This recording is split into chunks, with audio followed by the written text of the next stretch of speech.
This is your story. You shouldn't spend the summer without love. You shouldn't go through life without love. A life without love can't truly be called a life. And this isn't just poetic language. These are the words of Leonardo da Vinci, and they speak directly to the foundation of human existence. Because the kind of love being described here isn't limited to romance. It's the passion you feel toward a living being, a purpose, an idea, or life itself. What keeps a person alive is the feeling of being connected to something. It's the force that activates the brain, stimulates the nervous system, and brings the body into sync with life itself. Okay? Passion isn't just an emotional luxury. It's a biological necessity. Because without a sense of meaning, the entire system slowly begins to unravel, and love is the emotional expression of that meaning. Today's video focuses on a deeply important topic, one that's sensitive, often avoided, but absolutely necessary to address: infidelity. The emotional collapse that follows betrayal in a relationship is real. People struggle to make sense of it, to hold themselves together in the aftermath, and they often come to me asking the same question: how can I get through this pain? No one can say, I could never be cheated on, okay? Some people go through life believing they've never been betrayed, when in reality, they may never have truly known what happened. Sometimes it's never revealed. Sometimes it's never even felt. But that doesn't mean it didn't occur, right? Infidelity is something anyone can face, regardless of the nature of the relationship. It doesn't matter if you're married or dating. It doesn't matter if you're a man or a woman, because betrayal isn't just about personal flaws. It's more often about unmet emotional, physical, and neurobiological needs within the relationship. And at the core of it, infidelity usually stems from three key feelings of lack. The first kind of lack is the feeling of personal inadequacy. When someone starts thinking, I'm no longer enough for them, this sense of deficiency erodes self-esteem and leads the person to question their place in the relationship. Psychologist Esther Perel defines infidelity not simply as the desire to be with someone else, but as something deeper. In her words, infidelity is often not about being with another person. It's about experiencing another version of ourselves through someone else. When someone stops feeling alive within the relationship, they begin to turn outward. And if that inner void is filled by someone else through attention, affection, or simply the feeling of being seen, they start to drift in that direction. It's not always a conscious choice.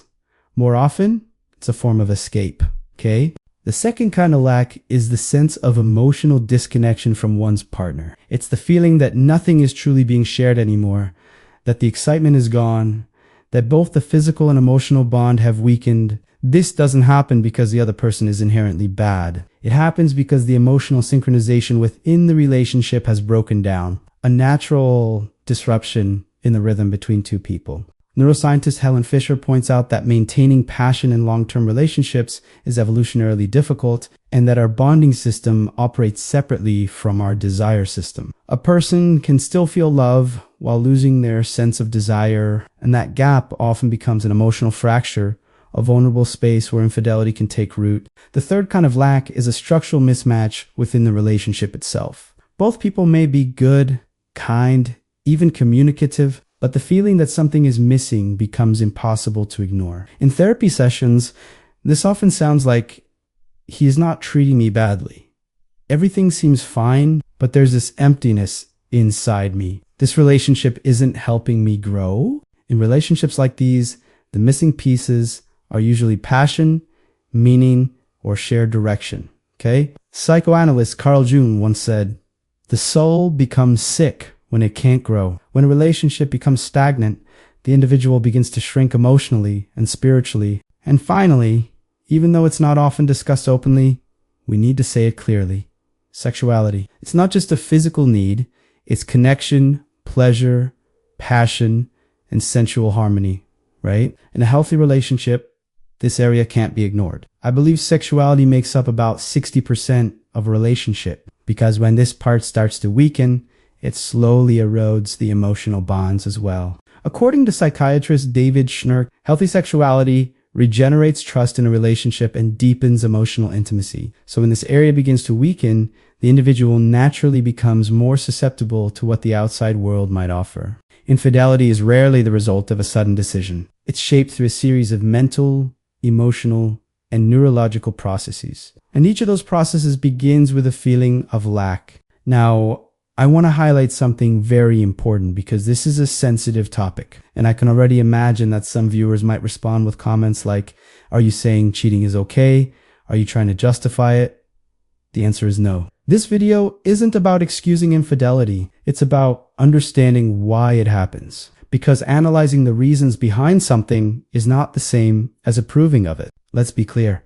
No one deserves to be cheated on. No matter who they are, every betrayal is painful, and the legitimacy of that pain should never be questioned based on its cause. But from a psychological perspective, there's an important distinction between understanding a behavior and endorsing it. What we're doing here is analysis. We're not here to judge or defend. We're here to understand what actually happens. When someone feels inadequate, or believes their partner no longer offers anything meaningful, or senses an emptiness in the chemistry of the relationship, that's when attention begins to drift outward. And that drift doesn't usually happen overnight. It forms gradually over time. And now there's another factor that makes this process even more complex. Social media. Today, external stimulation is everywhere.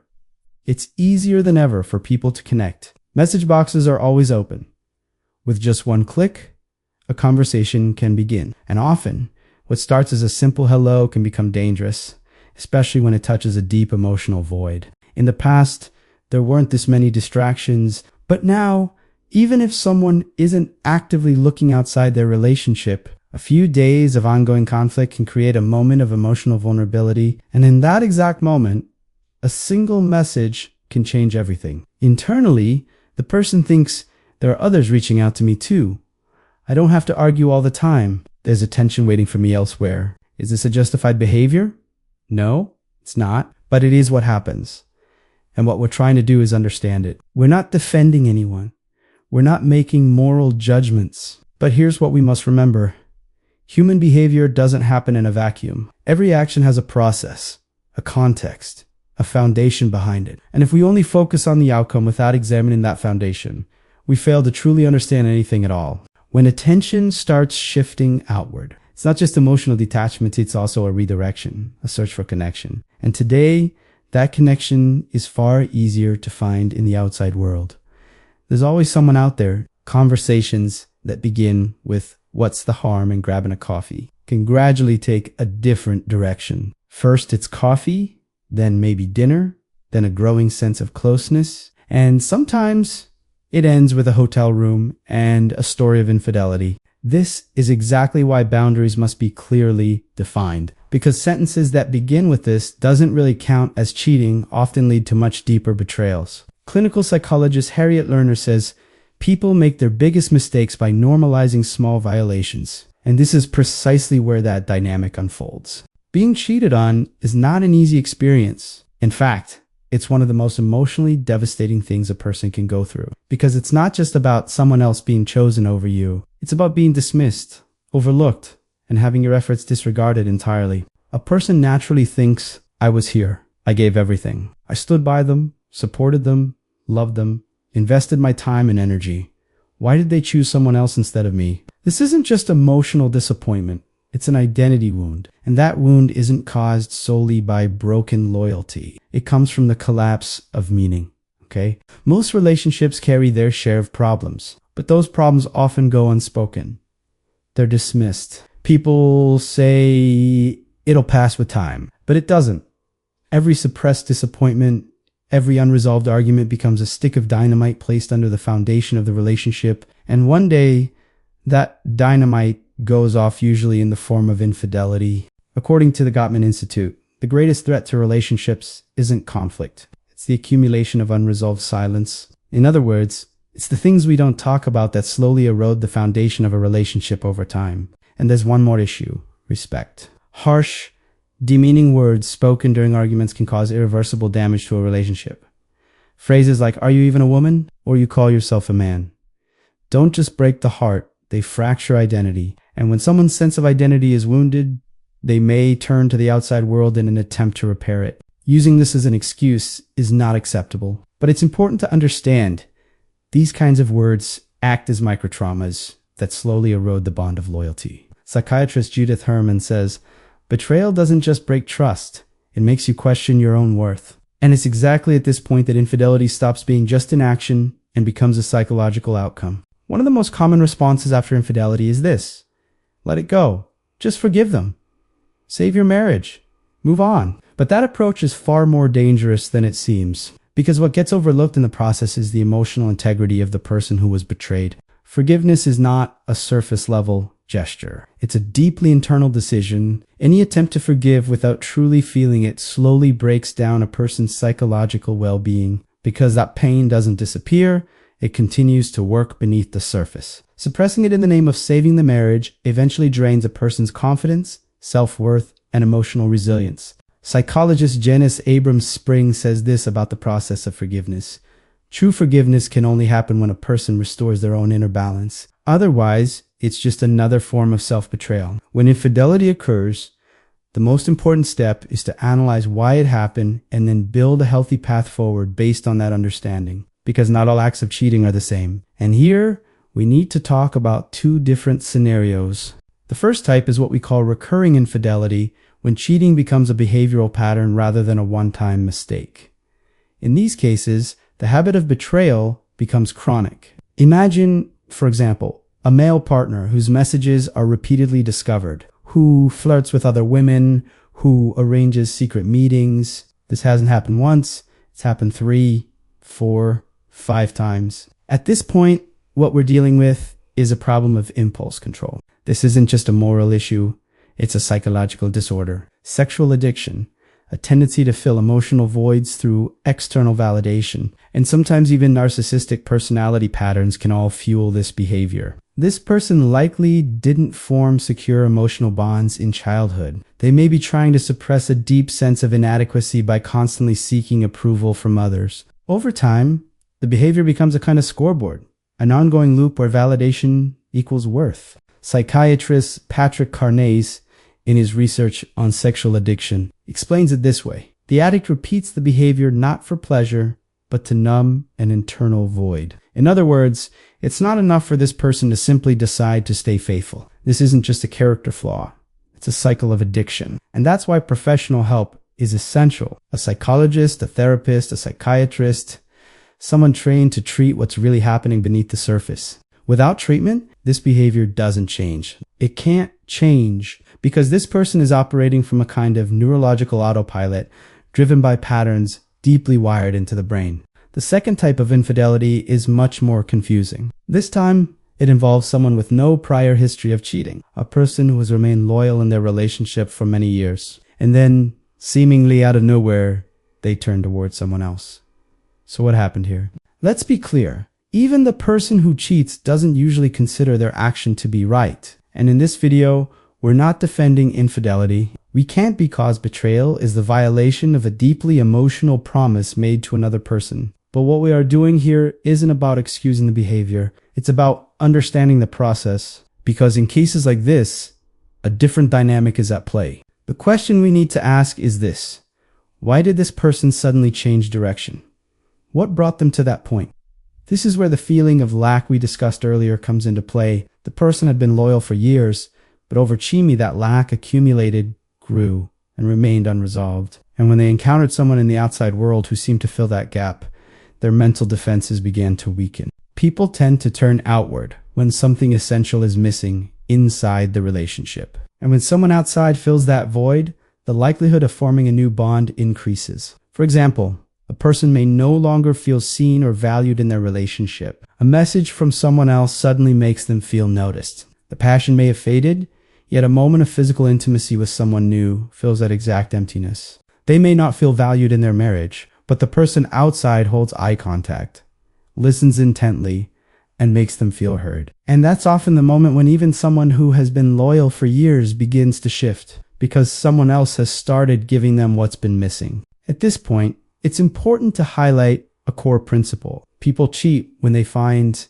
outside the relationship the exact emotional need that's been left unmet. And this holds true in almost every case. As psychotherapist Terry Real puts it, infidelity is less about the search for physical closeness and more often the result of emotional hunger. No one forms a connection with someone who makes them feel just as unseen as they do at home. No one bonds with someone who makes them feel just as worthless. Because infidelity isn't just about turning to another person, it's about the need to re-experience a missing emotion. That's why if we truly want to understand infidelity, we can't just ask, what did they do? We have to ask, why did they do it? At the root of infidelity, there's almost always an unmet emotional need, and the person involved in the affair is usually the one who provides that missing feeling. Actually, at this point, the person who is betrayed needs to understand one important truth.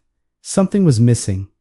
But that missing piece wasn't your fault. It wasn't because you weren't enough.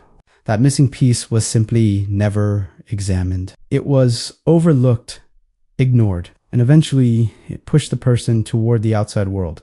Infidelity is a violation, that's clear, and the person who cheats is responsible. But without understanding the dynamics behind the behavior, you can't just cover the wound and expect it to heal. This is why the word forgiveness, though it may sound simple, is anything but. Because at this point, we're not just talking about an incident, we're talking about a shattered sense of trust, an identity crisis, and a deep emotional collapse. Some people say, I was cheated on, but I don't want to end my marriage because I don't believe my partner is truly that kind of person. How am I supposed to move through this? And this is exactly where things get hardest, but also most important because the person wants to forgive, but doesn't know how to move through the process. They're still living together, but the past keeps resurfacing. You cheated on me. You did this to me. And when that gets repeated over and over, it becomes impossible to turn a new page in the relationship. Forgiveness doesn't mean forgetting the past, but staying stuck in it prevents healing from ever beginning. When one partner says, I don't want to hear about this anymore, what they often mean is, I've already paid the price for my mistake. Now I want to focus on the future. But the person who was betrayed feels something entirely different. I'm still living with this pain inside me. And you don't have the right to just say, let's forget it. This is the emotional gridlock where the right balance must be found. Psychologist Shirley Glass, in her work on healing after infidelity, puts it this way. Healing begins not with forgiveness, but with being understood. The betrayed partner wants their pain to be acknowledged. Therefore, the first essential step in this process is to truly listen to the emotions of the person who was betrayed. Their pain must be seen, acknowledged, and given space to exist. But at the same time, it's important to remember that if the relationship remains stuck in that same emotional space, it cannot evolve into something new. Now, I want to offer you a framework to approach this dilemma. How should you act? How can you honor your own emotions while also creating a path toward rebuilding the relationship? That's exactly what we're going to explore next. Being cheated on is a profound pain, right? It's deep, burning, and it shakes the very foundation of your sense of trust. And to cope with this kind of pain, only two essential elements are required: perseverance and patience. These two are at the heart of the healing process, because a relationship shaken by infidelity has suffered a serious wound, and there's no way to heal that wound without active effort. Likewise, without patience, the process cannot fully unfold. But here, an important question arises: how am I supposed to fight for this? I don't have any patience left. This is a very human response. And right at this point, I need to remind you of something. Perseverance and patience are like deciding to go on a journey. But no journey can begin without fuel. And that fuel is love. If you still feel love for that person, that love will give you the strength to fight and the patience to endure. But if you feel nothing anymore, if your heart has gone cold, then trying to go through this process becomes nothing more than torture for you. And that's perfectly understandable, because no one is obligated to forgive. However, some people come to me and say, I want to forgive, because this wasn't a repeated behavior.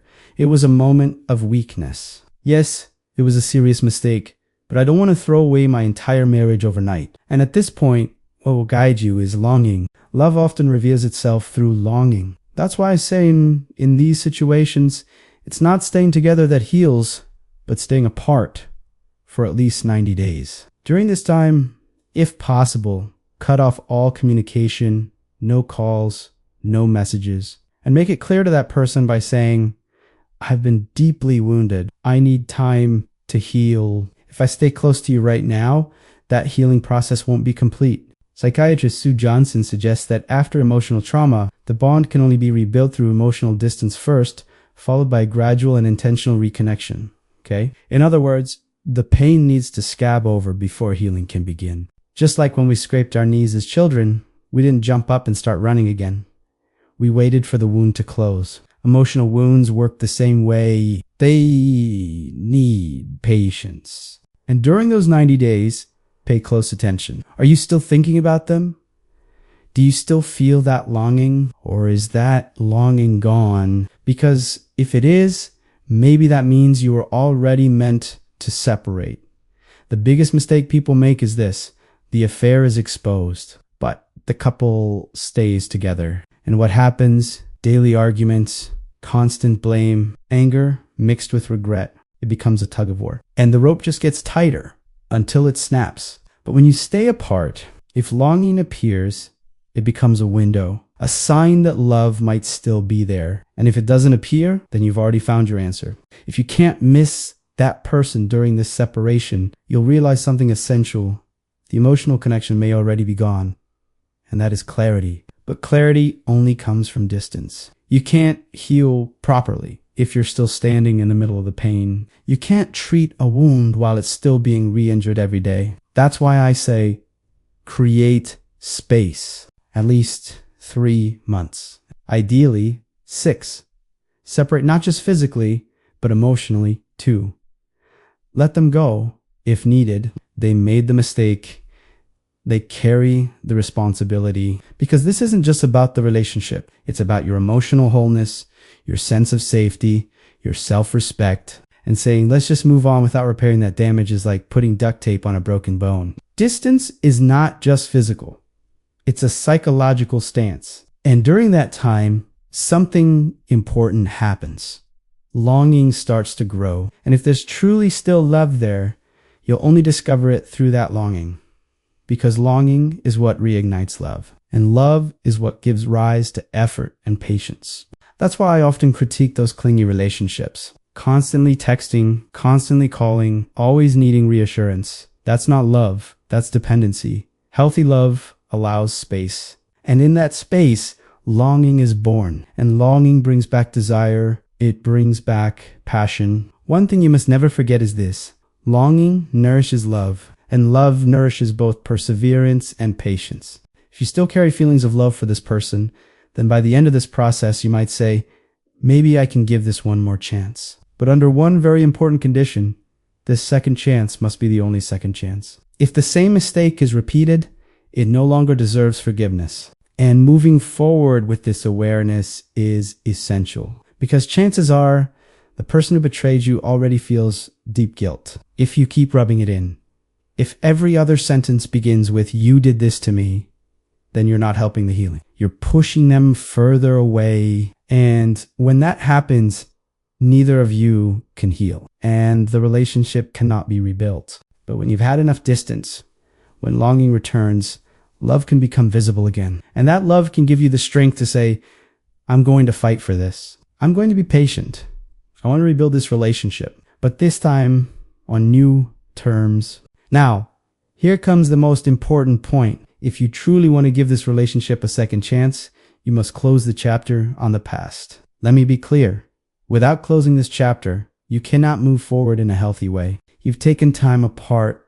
You've missed each other. You've realized there's still love. You're ready to fight. You're ready to be patient. But if you keep bringing up the betrayal again and again, then you're not healing. You're reopening the wound. And this doesn't just harm the relationship. It harms you. Yes, the person who cheated committed a wrong. That's clear. That's why you separated in the first place. That's why you gave them only one more chance. But throwing this mistake in their face repeatedly, it doesn't punish them. It pushes them away. It destroys any chance of rebuilding what was lost. And let me say this as clearly as possible. This has nothing to do with gender. A man can betray. A woman can betray. We see it every day on the streets, in coffee shops, in therapy rooms, in texts. This is not just theory anymore. This is real life, okay? And within this very real experience, I need to say something clearly.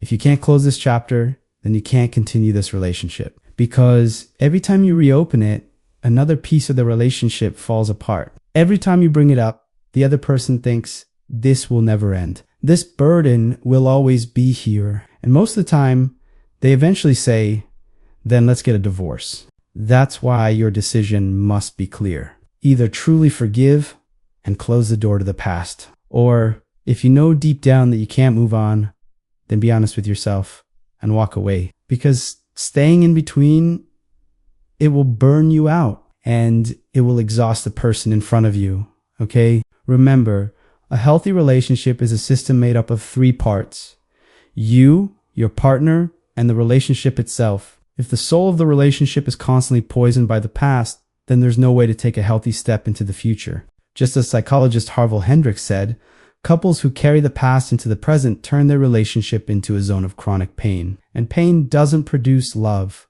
It only breeds defensiveness. So, in the end, this chapter is either closed or the relationship there is no middle ground. And if even one sentence from this video touched something inside you, I invite you to share your thoughts below. Because this is not just a video. This is a healing space. And your comment might be exactly what someone else needs to hear right now. You're not alone. We're in this journey together. And subscribe, because here, there's someone who understands you.